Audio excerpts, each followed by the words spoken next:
சமாதானமும் கருணையும் ஈரேற்றமும் என்றென்றும் குறைவின்றி நிறைவேற்றமாகுக. அன்புக்கினி அல்லாஹுவின் நல்லடியார்களே, அல்லாஹுனுடைய மிகப்பெரியதொரு கிருபை அவனை வணங்குவதற்காக வேண்டியும் அவனுடைய மார்க்கத்தை பற்றி ஒரு சில விஷயங்களை தெரிந்து கொள்வதற்காக வேண்டியும் இன்றைய தினத்தில் நம்ம அவர்களுக்கு அல்லாஹ் வாய்ப்பளித்திருக்கின்றானே, இது அல்லாஹ் நம் மீது செய்த மிக பெரியதொரு கிருபையாக இருக்கின்றது. அதனுடைய அடிப்படையில் இந்த ஜும்ஆவுடைய சிந்தனையாக துல்ஹஜ் என்ற மாதத்தை நாம் அடைந்திருக்கிறோம். அதை பற்றி அதிலே நபீனா இப்ராஹிம் அலைஹி வஸ்ஸலாம் அவர்களை நினைவு கூறுவதை பற்றி ஒரு சில விஷயங்களை நாம் பார்ப்போம். அன்புக்கினி அல்லாஹுவின் நல்லடியார்களே, இஸ்லாமிய மார்க்கம் 5 தூணின் மீது அமைக்கப்பட்டிருக்கிறது. புனியல் இஸ்லாம அலா ஹம்சின் என்பதாக அந்த ஹதீஸ் ஆரம்பிக்கப்படுகிறது. அதாவது இஸ்லாமிய மார்க்கம் மிக முக்கியமான 5 தூண். ஒன்றாவது கலிமா. நாம் மக்தபிலே படிச்சிருப்போம். 1வது கலிமா, 2வது தொழுகை, 3வது நோன்பு, 4வது ஜக்காத்து, 5வது ஹஜ்ஜி என்பதாக. இப்போ ஹஜ்ஜோடு மனிதனுடைய அந்த இஸ்லாமிய வாழ்க்கை பூர்த்தியாகிறது. அவனுடைய கடமை என்ன செய்கிறது? பூர்த்தியாகிறது. யாருக்கு அந்த வாய்ப்பை அல்லாஹ் தந்திருக்கிறானோ, யாருக்கு அந்த வசதி வாய்ப்பு, அது போய் வரக்கூடிய அந்த உடல்நிலை, இதெல்லாம் தந்திருக்கக்கூடியவர்களுக்கு ஹஜ்ஜி கடமையாக இருக்கிறது. இந்த துல்ஹஜ்ஜினுடைய மாதத்தில் ஹஜ்ஜி செய்வது அவர்களுக்கெல்லாம் கடமையாக இருக்கிறது. இதனுடைய வழிமுறைகளை நாம் பார்த்தோம் என்று சொன்னால், நபீனா இப்ராஹிம் அலைஹி வஸ்ஸலாம் அவர்கள் எந்தெந்த நற்காரியங்களை, எந்தெந்த செயல்பாடுகளை செய்தார்களோ அதுதான் இன்று ஹஜ்ஜிலே செய்யக்கூடியதாக இருக்கிறது. அவர்கள் ஷைத்தானுக்கு கல்லெறிந்தார்கள். இஸ்மாயில் அலைஹி வஸ்ஸலாம் அவர்களை குர்பான் கொடுப்பதற்காக வேண்டி கொண்டு செல்லுகிற போது, அப்போ ஷைத்தான் குறுக்கிட்டு நபீனா இப்ராஹிம் அலைஹி வஸ்ஸலாம் அவர்களிடத்தில் சொன்னபோது, இதெல்லாம் ஏன் இப்படி கொடுக்குறீங்க, ஏன் இப்படி கொடுக்குறீங்க, இது உங்களுக்கு ரொம்ப லேட்டாக பிள்ளை அல்லாஹ் கொடுத்துருக்கிறானே, இதுக்கப்புறம் பிள்ளை பிறக்க முடியுமா, இப்படியெல்லாம் ஒரு சில வார்த்தைகளை ஷைத்தான் சொல்லுகிற போது கல்லெறிந்தார்கள். அது இன்று வரை நாம் என்ன செய்து கொண்டு இருக்கிறோம்? கியாமத் நாள் வரை என்ன செய்யப்படுகிறது? இந்த செயல்பாடு அல்லாஹுவால் அங்கீகரிக்கப்பட்டு நினைவு கூறப்படுவதை பார்க்கிறோம். அன்னை ஹாஜரா ரதியல்லாஹு அன்ஹா அவர்கள், ஹாஜரா அலைஹிஸ்ஸலாம் அவர்கள் அந்த இஸ்மாயில் அலைஹிஸ்ஸலாம் அவர்களுக்காக தண்ணீருக்காக சஃபா மர்வா மலைக்கு ஓடினார்கள். அந்த தண்ணீருக்காக ஓடிய போது அந்த ஓட்டத்தை தான் இன்று நாம் என்ன செய்கிறோம்?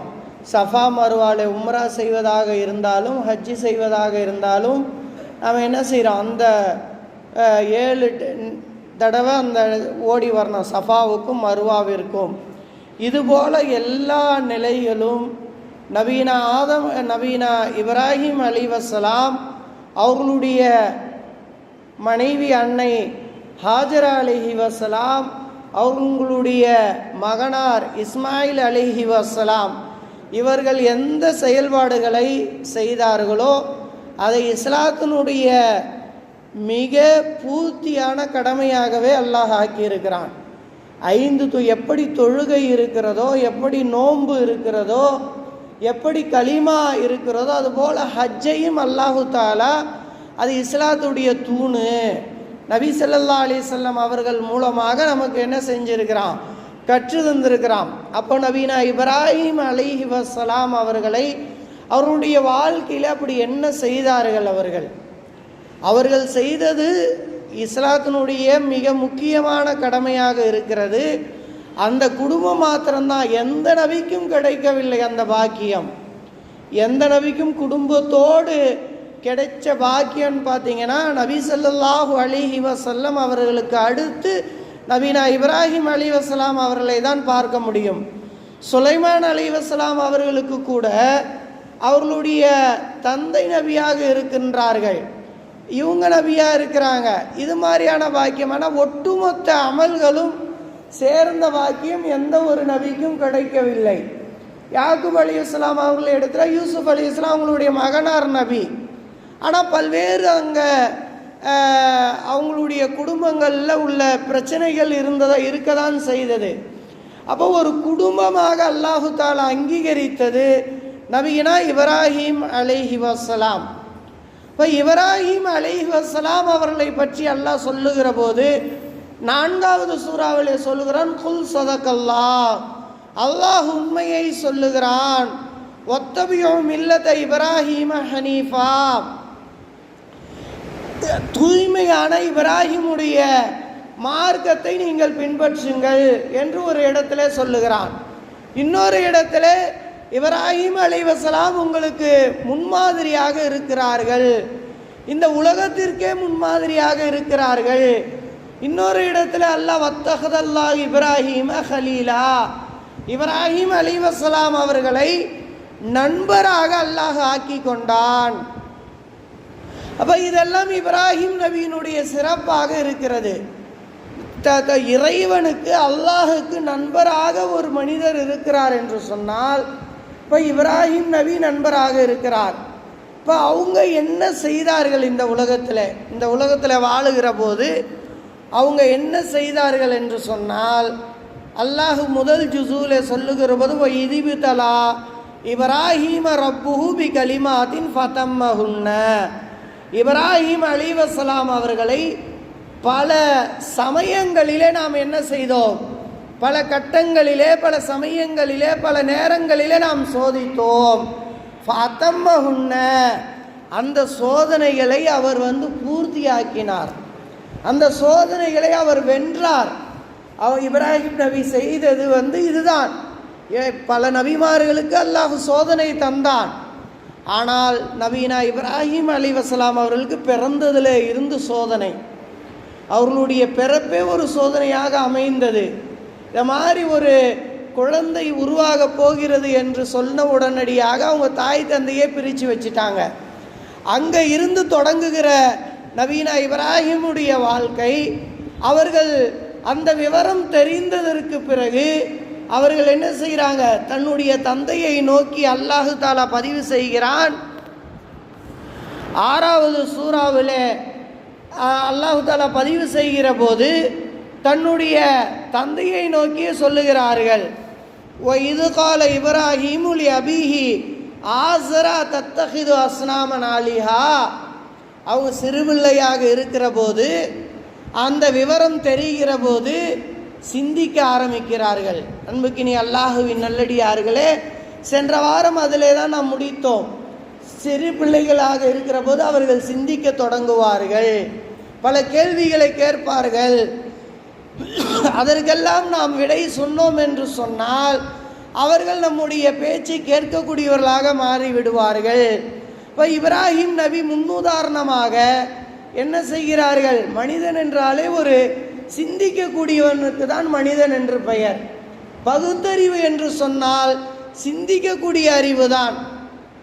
பார்க்கக்கூடிய அறிவோ, கேட்கக்கூடிய அறிவோ, நுகரக்கூடிய அறிவோ, இதெல்லாம் எல்லா உயிரினங்களுக்கும் இருக்கிறது. ஒரு ஆடு என்ன செய்யும், தன்னுடைய உணவை பார்க்கும். ஒரு புலி என்ன செய்யும், தன்னுடைய உணவு என்ன என்பதை, புலி பசித்தாலும் புல்லை தின்னாதுன்னு சொல்லுவாங்களே, அப்போ அதை ருசிக்கிறது, அப்போ சுவைக்கிறது. இது நம்முடைய உணவு அல்ல, புல் என்பது நம்முடைய உணவு அல்ல, இப்போ அதுக்கு தெரிகிறது. அப்போ மனிதன் மாத்திரம்தான் தன்னுடைய அறிவால் சிந்திப்பது. தன்னுடைய அறிவால் சிந்திப்பதுனா என்ன, தூரத்திலிருந்து புகை வருகிறது என்று சொன்னால் மனிதன் நெருப்பை பார்த்திருக்க மாட்டான்.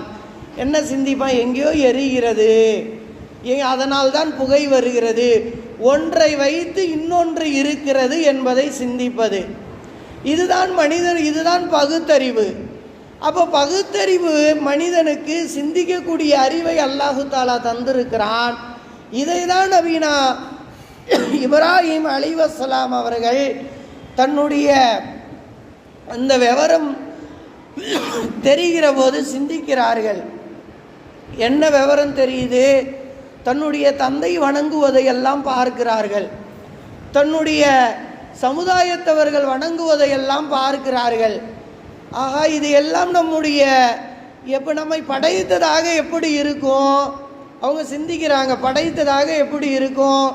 படைத்தது என்று சொன்னால் அது நம்மை விட சக்தி உள்ளதாக தானே இருக்க வேண்டும், ஒரு சூப்பர் பவராக தானே இருக்க வேண்டும், எல்லாவற்றையும் ஆட்டி படைக்கக்கூடியதாக தானே இருக்க வேண்டும்.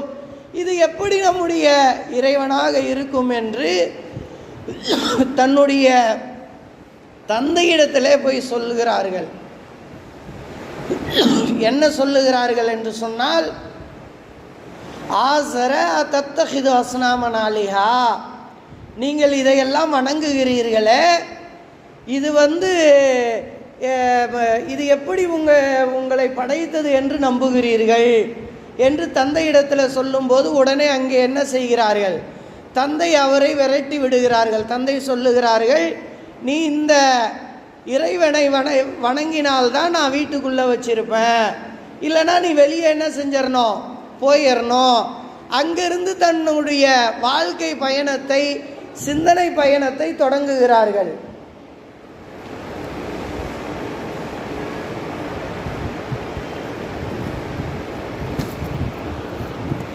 அப்போ தந்தையை எதிர்த்து என்ன செய்கிறாங்க? சரி, தந்தை இடத்துல சொல்லி பார்க்குறாங்க. தந்தை கேட்கல, உடனே வெளியே வந்து விடுகிறார்கள். வெளியே வந்ததுக்கு பிறகு அல்லாஹு தஆலா அழகாக அந்த 6வது சூறாவிலே சொல்லி காட்டுகிறான். வகதாலிக நுரி இப்ராஹீம மலக்கூத சமாவாதி வல் அர்லி வலியகூன மினல் மூகினீன். நபீனா இப்ராஹிம் அலைஹிஸ்ஸலாம் அவர்களுக்கு மலக்கூத்த சமாவாத்தி, அதாவது இந்த வானம் பூமியினுடைய தாத்பரியங்களை, வானம் பூமியினுடைய ரகசியங்களை நாம் நபீனா இப்ராஹிம் அலைஹிஸ்ஸலாம் அவர்களுக்கு காட்டினோம். எதற்கு என்று சொன்னால், மினல் மூக்கினீன், அவர் ஈமானில் உறுதியாக இருப்பதற்காக வேண்டி. இப்போ எல்லாவற்றையுமே சிந்தித்து பார்க்குறாங்க. இப்போ நம்மை படைத்தது ஒரு மனிதன் தான், ஒருத்தவர் தான் இருக்கணும். அப்போ இந்த வானத்தை பார்க்குறாங்க, பூமியை பார்க்குறாங்க. அல்லாஹ் லேசாக சொல்லி காட்டுகிறான், ஃபலம்மா ஜன்ன அலைஹில் லைலு ரா கௌகபா. அப்போ நட்சத்திரத்தை பார்க்கிறார்கள். இதுதான் என்னுடைய இறைவனாக இருக்குமோ, மின்னுகிறதே, இரவு வருகிறது, நட்சத்திரத்தை பார்க்கிறார்கள். ஆஹா, இது இறைவனாக இருக்குமோ, இவ்வளவு அழகாக மின்னுகிறதே, இவ்வளவு உயரமாக இருக்கிறதே. அப்போ சொல்லுகிற போது ஃபலம்மா ஜன்ன அலைஹில் லைலு, இரவு வருகிற போது நட்சத்திரத்தை பார்க்கிறார்கள். கால ஹாதா ரப்பி, இது என்னுடைய இறைவனாக இருக்குமோ. அப்போ ஃபலம்மா, திரும்ப அந்த நட்சத்திரம் பகல் வந்தவுடனே, சூரியன் வந்தவுடனே, நிலவு வந்தவுடனே அந்த நட்சத்திரத்தை பார்க்க முடியவில்லை. லா யுஹிப்புல் ஆஃபிலீன், அதாவது மறையக்கூடியது எதுவும் நம்முடைய இறைவனாக இருக்காது. இப்போ என்ன சிந்திக்கிறாங்க? நட்சத்திரம் மறைந்து விடுகிறது. மறைந்து விட்டதற்கு பிறகு நிலவை பார்க்கிறார்கள். ஓ, நிலவு என்னுடைய இறைவனாக இருக்குமோ. சிறு பிரயாணம், அந்த வயது எந்த அளவுக்கு சிந்திக்க வேண்டும் என்பதை அந்த அளவுக்கு தான் சிந்திக்க முடியும். அதை சிந்திக்கிற போது இதை எல்லாமே சிந்தித்தார்கள் என்று அல்லாஹ் சொல்லி காட்டுகிறான். இப்போ நிலவை பார்க்கும்போது தந்தை வணங்குவதோ, இந்த சமுதாயம் வணங்குவதோ அது நம்முடைய இறைவன் அல்ல. இப்போ நட்சத்திரமும் நம்முடைய இறைவன் அல்ல. மாறாக நிலவாக நம்முடைய இறைவனாக இருக்குமோ. அப்போ பகல் வருகிறது. பகல் வந்தோடனே ஃபலம்மரா ஷம்ஸ பாசிகன், ஷம்ஸ்னா சூரியன், சூரியன் பிரகாசிப்பதை பார்க்கிறார்கள். ஆஹாய், அப்போ நிலவும் இறைவனாக இருக்க முடியாது. சூரியன் கால ஹாதா ரப்பி அக்பர், இதுதான் மிகப்பெரிய பிரகாசமாக இருக்கிறது.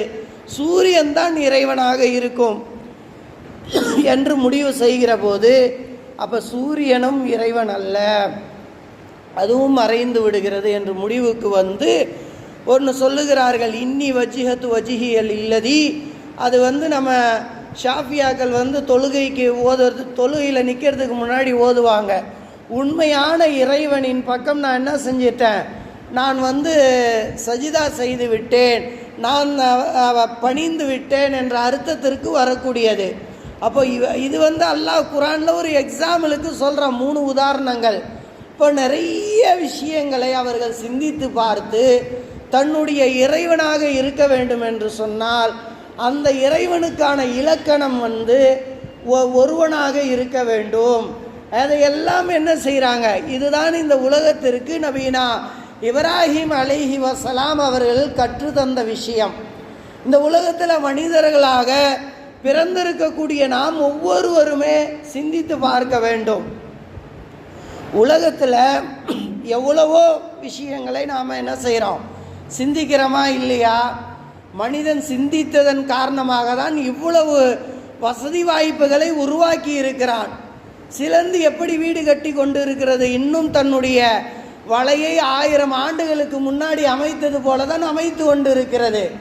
சிங்கம் எப்படி காட்டிலே வசித்ததோ குகையிலே வசித்ததோ அதுபோல தான் வசித்து கொண்டு இருக்கிறது. ஆனால் மனிதன் மாத்திரம் சிந்தித்ததன் காரணமாக அவனுடைய வாழ்க்கை மேம்பாட்டு அடைந்திருக்கிறதா இல்லையா? அன்னைக்கு 1000 கண்டுபிடிப்புகளை கண்டுபிடித்த எடிசன் இடத்துல இன்று ஃபோர்டு கம்பெனி, காருடைய கம்பெனி இருக்கிறது, அந்த காரை அவர் முதல்ல கண்டுபிடிக்க போகிறாரு. அப்போ தான் போய் ஒரு சிந்தனை செய்கிறாரு. எடிசன்ட்ட போய் சொல்கிறாரு, நான் இந்த மாதிரி முன்னாடி 2 வீல் சக்கரம் வைத்து பின்னாடி 2 சக்கரம் வைத்து நடுவில் இன்ஜின் வைத்தா ஒரு 4-5 பேர் அதில் நம்ம ஒரு பயணம் செய்யலாமே, இது மாதிரி ஒரு விஷயத்தை நான் கண்டுபிடிக்க போகிறேன்னு சொல்லுகிற போது எடிசன் சொல்கிறாரு, இதெல்லாம் சாத்தியமாகாது. 1000 கண்டுபிடிப்புகளுக்கு சொந்தக்காரரான எடிசனுடைய சிந்தனை அங்கு முடிவடைந்து விட்டது. ஆனால் எடிசன் சொன்னால் என்ன, தன்னுடைய முயற்சியை தொடருகிறார். அதனால தான் ஃபோர்டு கம்பெனி உருவாகி இருக்கிறது. அப்போது தன்னுடைய சிந்தனையால், மனிதன் தன்னுடைய சிந்தனையால் என்ன செய்கிறான், ஒரு 50-60 ஆண்டுகளுக்கு முன்பதாக கண்டுபிடிக்கப்பட்ட கம்ப்யூட்டர் எப்படி இருந்தது, ஒரு ரூம் அளவு இருக்கும் என்பதாக சொல்லி தருவார்கள்.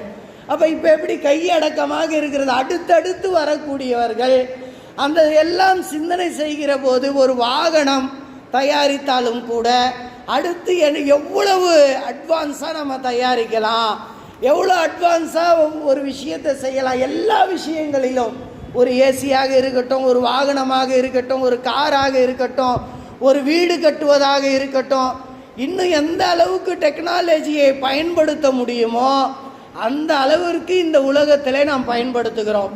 காரணம் என்ன, இந்த உலகத்திலே நாம் ஒரு 60-70 ஆண்டு காலம் வாழப்போகிறோம். அப்போ வாழக்கூடிய வாழ்க்கை நிம்மதியாக இருக்கணும், சொகுசாக இருக்கணும், நம்முடைய வாழ்க்கை பயணம் மிக சொகுசாக அமைய வேண்டும் என்பதற்காக சிந்தனை செய்யக்கூடிய நாம், இந்த சிந்தனை தப்பு அல்ல, இது இஸ்லாம் வரவேற்கிறது. இஸ்லாம் திருமறை குரானிலே நிறைய விஷயங்களை சொல்லி கொடுத்து இருக்கிறது.